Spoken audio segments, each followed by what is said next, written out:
আমরা আজকে একটি নতুন আঙ্গিকে পরিচয় করিয়ে দিব। এই গড়টি আসলে জেলেদের জন্য বিশেষভাবে তৈরি করা একটি গড়, যেটিকে স্থানীয় ভাষায় উড়া নামে পরিচিত এবং জেলেরা এবং স্থানীয় লোকজন এটাকে উড়া বলেই জানেন। অর্থাৎ ভাদ্র আশ্বিন মাসে যখন হাওরের পানি কমতে থাকে তখন এই ধরনের পানি নিষ্কাশনের যে সমস্ত চ্যানেল রয়েছে সেই সমস্ত চ্যানেলে তারা এই ধরনের উড়া তৈরি করেন। অর্থাৎ এখানে ভাসমান বাঁশের খুঁটি দিয়ে তৈরি করা এই ছোট্ট উড়াতে, অর্থাৎ এটা প্রায় 8 হাত দৈর্ঘ্য এবং 3 হাত প্রস্থের এই উড়াতে 8 জন জেলে খুব গাদাগাদি করে দিন রাত কাটান। একদল রাতে ঘুমায়, অন্য দল মাছ ধরে। এই উড়াটি সুনামগঞ্জের দিরাই উপজেলার জামালগঞ্জ এবং দিরাই উপজেলার মধ্যবর্তী পাগনার হাওরের উদির খালের স্থাপন করা হয়েছে। এখানকার মুরাদপুর গ্রামের 8 জন জেলে, অর্থাৎ ভিন্ন ভিন্ন 8টি পরিবারের জেলেরা এসেছেন এখানে মাছ ধরতে।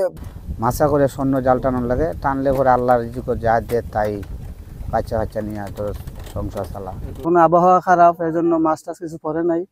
আশায় আছে কি আল্লাহ জারি জিগা রাখছে তাই পাবো আর কি। এখান থেকে নিয়ে খাওয়ার কোনো পানি নাই কেন, মনে হয় হাওরের পানি আমরা খাই। ছোট ছোট জালি আছে, জালি দেখা হইলে মাছ মারি লিতাম 1 ডেক 2 ডেক, একদিনও মাছ মারি লইতো। এখন সারাদিন জালি দেখা হইলে 10টা আর মাছ মারতে পারতো না। জ্বর আসলে পরে ওরা দেখা যায় এদিক থেকে সেদিক যায়, আমরা 8 জন লোক থাকি, 8জনে খুব শক্ত করে ধরে বসে থাকি, অনেক সময় নিয়েও যায়। 15 দিন যাবত তারা 15 থেকে 20,000 টাকার মাছ ধরতে পেরেছেন। হাওরের যে মাছের উৎপাদন সেটা কমে গেছে, পাশাপাশি হাওরে পানি না থাকার কারণেও মাছের উৎপাদনে প্রভাব পড়েছে। কারণ অন্যান্য সময় বিগত তারা জানিয়েছেন যে আজ থেকে 20 বছর আগে এই ধরনের উড়োতে লক্ষ টাকার মাছ ধরা যেত, অর্থাৎ একটি বেড় জালেই লক্ষ টাকার মাছ ধরা যেত, যেটা এখন 20 দিনে 20,000 টাকার, অর্থাৎ প্রতিদিন 1,000 টাকার পর্যন্ত তারা মাছ ধরতে পারেন। এবং এখানেই তারা বেঁচে থাকার ন্যূনতম উপকরণ নিয়ে তারা এখানে আসেন, 2 থেকে আড়াই মাস এখানে কাটান। তারা জানিয়েছেন যে এই উড়ো বানাতে প্রায় 40,000 টাকার মতো খরচ হয়েছে এবং 5 থেকে 7 দিন সময় লেগেছে এই উড়োটা তৈরি করতে।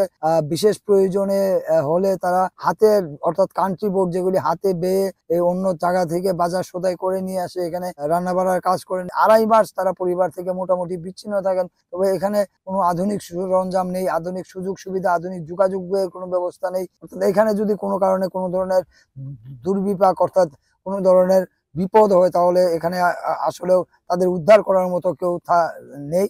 তো সুনামগঞ্জের দিরাই উপজেলার উদির হাওর থেকে হিমাদ্রি শেখর ভদ্র, সময় সংবাদ, সুনামগঞ্জ।